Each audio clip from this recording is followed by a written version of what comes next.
most recent and astonishing Sarah Palin event is one we have yet to see. It is an exchange wherein Katie Couric asks the governor about major Supreme Court decisions. Asked to cite one besides Roe v. Wade, Governor Palin reportedly falls silent. No Brown v. Board of Education, Plessy v. Ferguson, not even Bush v. Gore. None of the customary non sequiturs, nor Tina Fey asks stammering, simply crickets. According to Politico.com, an unnamed Palin aide is supposedly furious at CBS for leaking the contents of the interview. Ms. Couric confirmed the topic but not the answer, and that CBS will air it alongside Senator Biden's answer to the same question. This will happen tomorrow night. Our fourth story on the countdown. And then Camp Palin has a debate on Thursday. One that includes a cram session underway now at John McCain's Sedona, Arizona compound. One of his 8 homes. 11, 4, whatever. Sourcing senior advisors, Rupert Murdoch's Wall Street Journal today reporting that after Palin flubbed 2 quasi-mock debates and faltered during the CBS interviews, the McCain camp moved its own top officials inside her operation and they fled to the ranch. The story also portrays her husband Todd as worried. This as John McCain does his part to keep the bar low by reminding our Kelly O'Donnell that the public's appreciation for her is, quote, not because she has got a PhD from Harvard, she doesn't. Governor Palin doing just fine in that department. Here she is yesterday at a rally at Columbus, Ohio, talking about Senator Biden.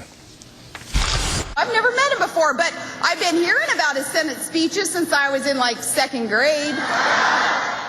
And here's Katie Couric with that gotcha journalism of hers. You said you've been listening to Joe Biden's speeches since you were in 2nd grade, something like that? Since, like, 72, yeah. When you have a 72-year-old running mate, is that a kind of a risky thing to say? It's insinuating that Joe Biden's been around a while? Oh, no, it's nothing negative at all. He's got a lot of experience, and just stating the fact there that we've been hearing his speeches for all these years. So he's got a tremendous amount of experience, and, you know, I'm the new energy, the new face, the new ideas, and he's got the experience based on many, many years in the Senate, and voters are going to have a choice there in what it is that they want in these next 4 years. It's worth noting that while elected in 1972, when he was elected that year, Joe Biden was more than 6 years younger than John McCain was at that point, and he still is. Margaret Carlson of Bloomberg News, Washington editor of The Week magazine, joins us now. Margaret, good evening. Good evening, Keith. To imply that your own opponent is too old and too experienced while the other person on your own ticket is older and has been running on experience, how does anybody do that without passing out from the exhaustion of the required mental gymnastics? Yeah. Well, it's hard enough for me to keep one thing in my mind straight, much less 2 conflicting things in my mind. And I don't think she'll be able to, you know, keep those straight for long.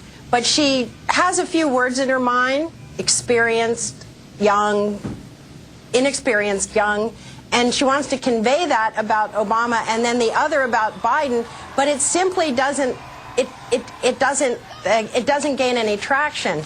I'm sure now at this very moment by the creek in Sedona where she's practicing, they're saying, don't do that one again.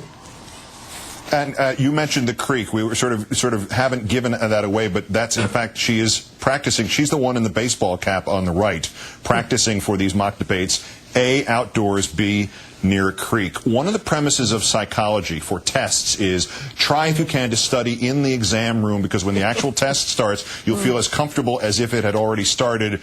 So they're prepping her near a creek. Well, go figure. But part of the shtick coming out of the McCain campaign is that Sarah Palin hasn't been allowed to be Sarah Palin. And that's what's hampered her in these really tough interviews, which, by the way, there have been no tough interviews. Yeah. So they're letting her be her by being outside and not cramping her in some room like a United States senator might be in. Well, okay, I just don't know how that's going to be translated into the actual event unless Senator Biden is inside the arena and at Washington University and Governor Palin is like out on the street or You'll something. hear gurgling water in the background. Well, you know, like maybe one of those white noise machines that has the various different settings. The interviews have been dismissed. There was a right-wing radio interview with the governor today, and they dismissed these as pop quizzes that were designed to trip her up. Is it possible that we're misperceiving something here?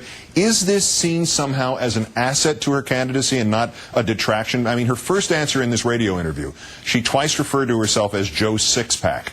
Is that really the pitch here, that everybody who is not personally qualified to be vice president will say, I like her because she isn't qualified either and it's time one of us got that job?